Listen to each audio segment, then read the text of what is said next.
Prime Minister and his cabinet exercise executive powers as usual.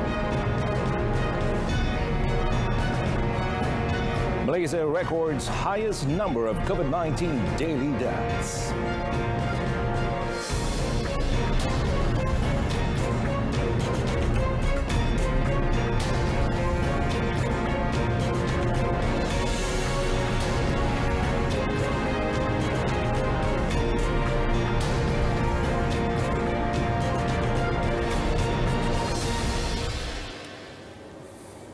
Hello and good evening. Thanks for joining us. I'm Muhammad Amin Carlos and welcome to News at 10. Well, Tan Sri Muhyiddin Yassin remains as the Prime Minister and along with his cabinet continues to exercise federal executive powers as usual. Attorney General Tan Sri Idris Harun in a statement today explained that for now there was no clear evidence that the Prime Minister no longer commanded the support of the majority of the members of Parliament. Well, he said, according to Article 43, subsection 2, subsection A of the Federal Constitution, whether a person has the confidence of the majority of the members of the Dewan Rakyat shall be determined by the members of the Dewan Rakyat themselves and not through a statement by a political party or any political party leader. Tan Sri Idris said this in reference to a media statement issued by UMNO President Dato' Sri Ahmad Zahid Hamidi early today, announcing that the party had decided to immediately withdraw and end support for Tan Sri Muhyiddin as the Prime Minister. Well, according to the Attorney General, the statement is from a component party that formed the current government, which was appointed by the Yang di-Pertuan Agong pursuant to Article 43, subsection 1 and subsection 2 of the Federal Constitution.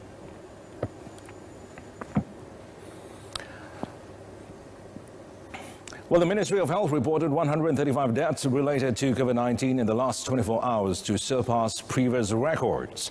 The number of patients admitted into intensive care units as at noon today also hit a new high of 952.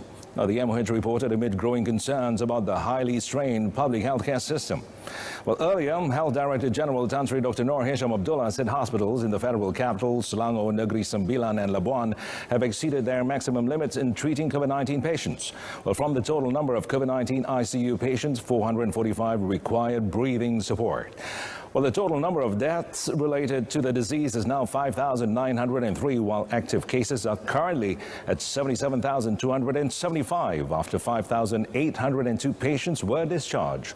Malaysia recorded 8,868 new COVID-19 cases in the last 24 hours, the second highest since the Ministry of Health reported 9,020 cases on the 29th of May.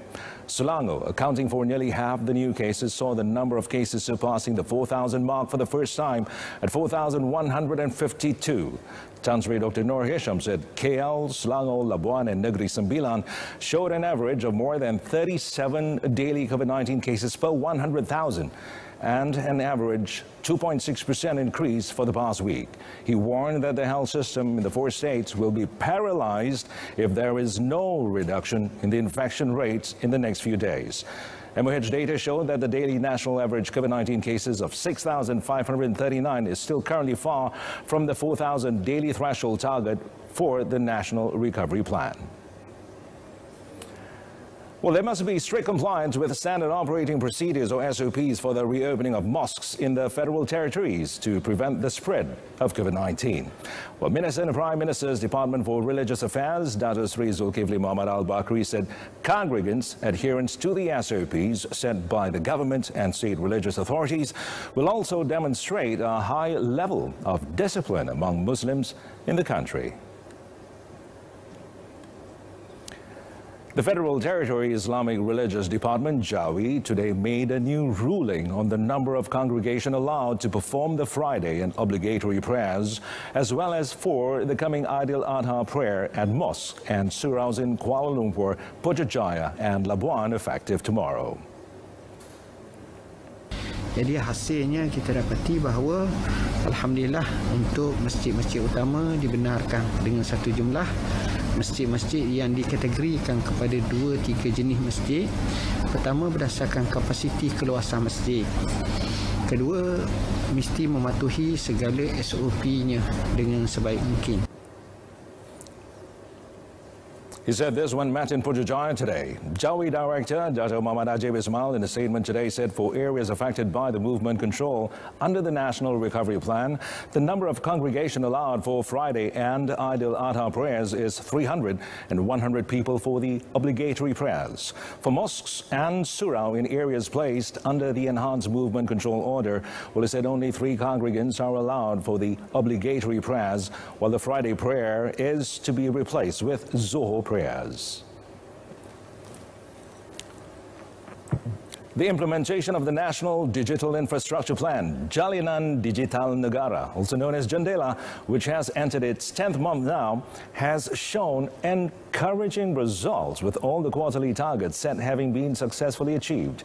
Well, Minister of Communications and Multimedia, Dato' Saifuddin Abdullah, said the full Jendela quarterly report was being finalized and would be announced tomorrow. Well, commenting further on the matter, Dato' Saifuddin said he was satisfied with Jendela's implementation progress, which is being closely monitored by its implementation committee comprising the Malaysian Communications and Multimedia Commission, MCMC, and industry players who meet every 2 weeks. He said in a statement released that based on this development, Jendela is expected to be able to provide a better quality of broadband service experience nationwide, as well as provide high-impact benefits to the daily lives of the people.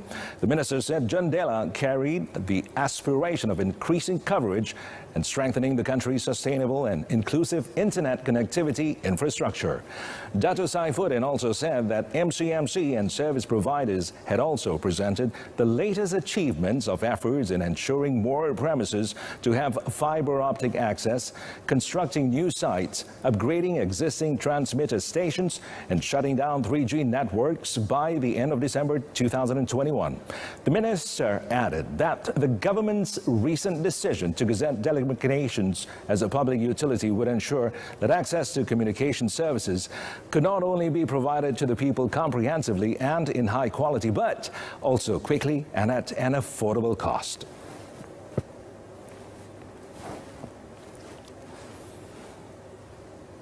On another note, Dato' Saifuddin said a total of 1,000 micro-entrepreneurs has been targeted to participate in the Small Entrepreneur Digitization Empowerment Program, known as PUPOK, by December this year, which will help increase their income by 30%. Well, he said the target could be achieved through various programs, such as the PUPOK at Shopee, which is being implemented at 40 community internet centers, or PIK, nationwide as the pioneer project of PUPOK. The PUPOK at Shopee is currently being participated by 549 micro-entrepreneurs who are undergoing training and receiving guidance at the PIK to enable them to shift from traditional business to e-commerce. PUPOK, which was launched by Prime Minister Tan Sri Muhyiddin Yassin recently, is a digitization initiative under the National People's Wellbeing and Economic Recovery Package Pemulih, involving an allocation of 200 million ringgit for micro, small and medium enterprises, or MSMEs, and 100 million ringgit for small and medium enterprises, SMEs. To achieve the target, Dato' Saifuddin said 600 PUPOK partners would be appointed to be assigned to PIK to help provide entrepreneurship, training and guidance for micro-entrepreneurs, especially in rural areas. The minister said the appointment would begin this year until 2021, with an initial target to place PUPOK partners at the 40 participating PIKs.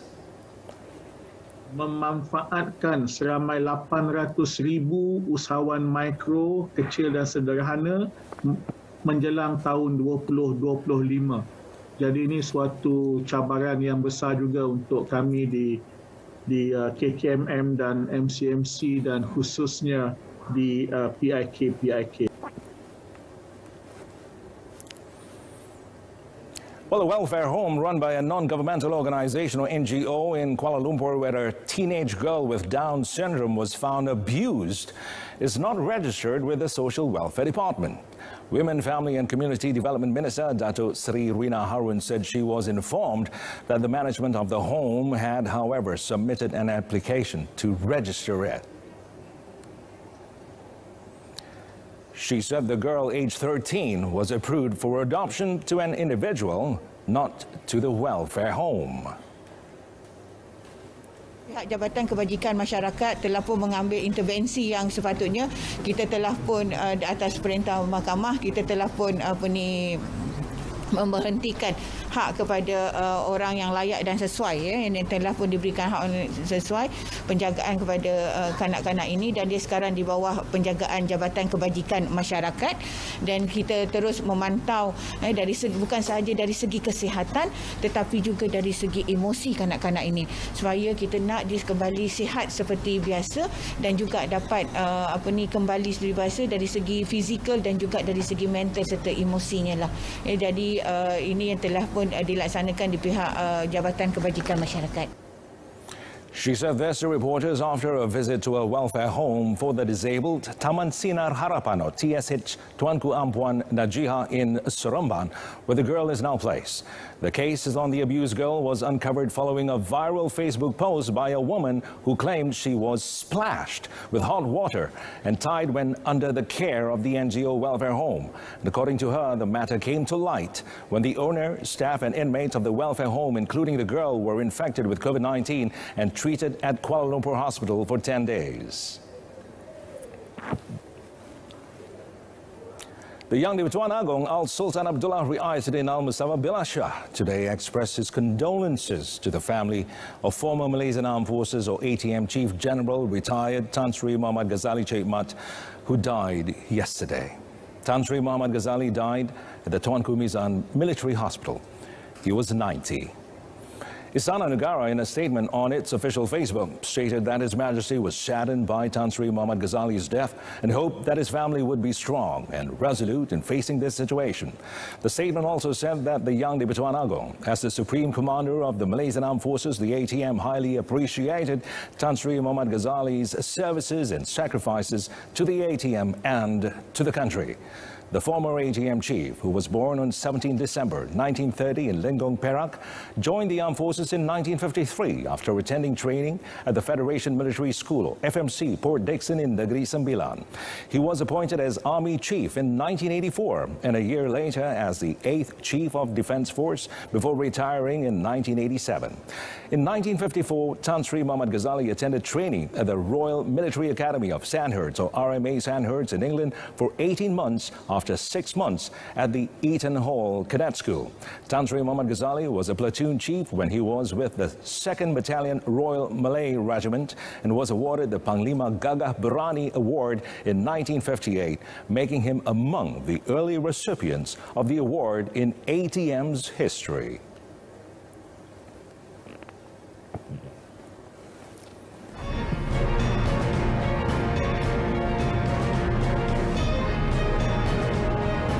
Coming up, MIDF joins forces with Green Packet to help digitalization of SMEs.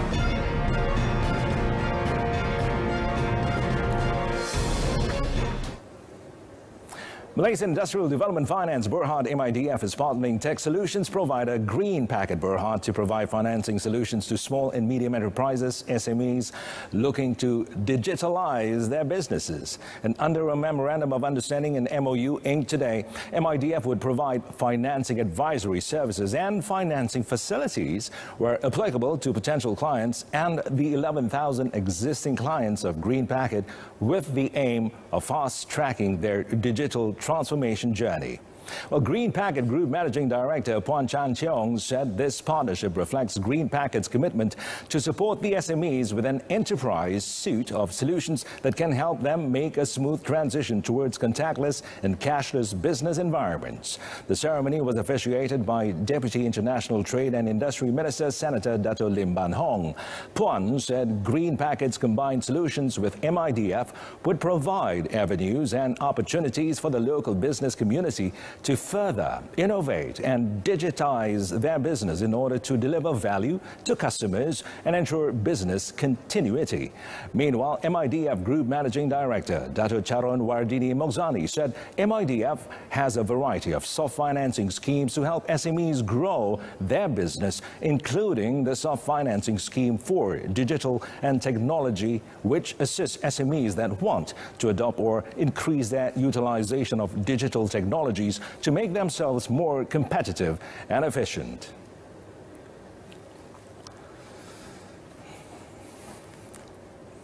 online subscription platform Subplace, one word, Subplace, and the Malaysian Digital Economy Corporation, MDEC, have teamed up to launch the Go e-commerce onboarding campaign to encourage more local, small and medium enterprises or SMEs to conduct their business online. Well, the campaign, held from 1st July to 31st December 2021, aims to help SMEs that have been adversely affected by the ongoing movement control order by offsetting the cost of moving their businesses online. Elaborating further in a statement release, Subplace said this initiative is also in line with the government's target to drive online business activity nationwide under the Malaysian Digital Economy Blueprint. According to a recent update from the SME Association of Malaysia, SMEs are suffering from COVID-19 restrictions. 91.4% of SMEs reported that they expect losses of between 25% and 100% in 2021. The statement, quoting Subplace Chief Executive Officer CEO Mak Wai Hong, said with the Go e-commerce onboarding campaign business fund, the online platform hopes to help more SMEs transform their businesses to a subscription business to help get through these difficult times. Meanwhile, MDEC CEO Surina Shukri said MDEC remains committed to helping local businesses survive and grow during this difficult period.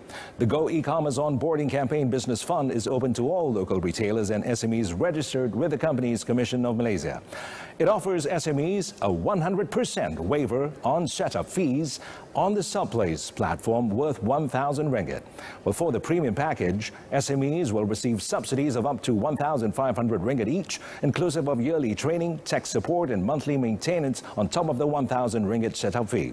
Additionally, a 2% discount on the transaction fee will also be given to new and existing biz partners.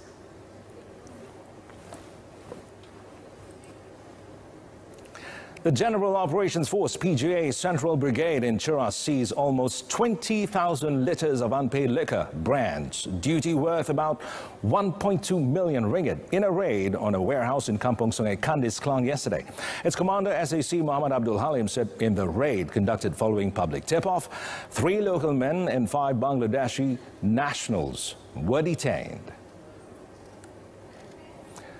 The men, aged between 25 and 57, are believed to be members of a syndicate distributing contraband liquor around the Klang Valley.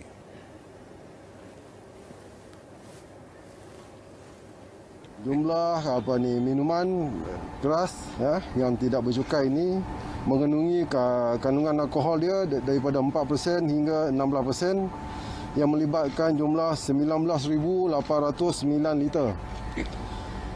Yang anggaran nilai jika bercukai adalah 1.658 juta, termasuklah dengan harga kenaan-kenaan yang kita rampas. Well, briefing reporters today, SAC Muhammad said based on the quantity, distribution, operation and vehicles owned by the suspects, the syndicate is believed to have been in business for quite some time, and investigations are underway to determine the syndicate's modus operandi and origin of the smuggled items. He said the suspects have been handed over to the Shah Alam District Police and would be remanded for 14 days to facilitate investigations under Section 135, Subsection 1 of the Customs Act 1967. Coming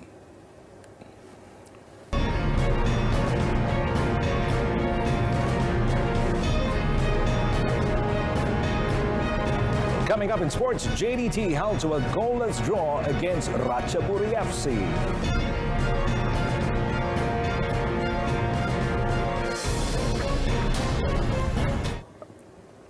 Well, Johor Darul Takzim JDT concluded their Asian Football Confederation or AFC Champions League campaign with a goalless draw against Ratchaburi FC in the final Group G match at the Rajamangala National Stadium in Bangkok last night. Well, the Southern Tigers finished in 3rd place with 4 points from 6 matches, matching the total they finished with during the 2019 campaign. And having beaten Ratchaburi FC 1-0 in their previous encounter, JDT went into the match to grab all 3 points. However, they failed to complete the chances they had. Benjamin Mora's squad started off brightly and had a golden opportunity to take the lead in the 7th minute through a quick counter-attack, but midfielder Safiq Rahim shot wide from inside the penalty box. Ratchaburi FC, who were looking for their first win, managed to break through JDT's defence twice in the first half through Stephen Langel, forcing team captain Mohammad Farizal Marlias to make some brilliant saves. Meanwhile, Nagoya Grampers booked their slot into the knockout round by topping the group with 16 points, following a 1-1 draw against Pohang Steelers FC, who finished in second with 11 points. Well, that wraps up today's edition of News at 10. In our top story, Prime Minister and his cabinet exercise executive powers as usual. Join us for updates at noon at 12:30 tomorrow. Till then, I'm Muhammad Amin Carlos. Thank you so much for watching. Stay tuned to saluran Berita RTM.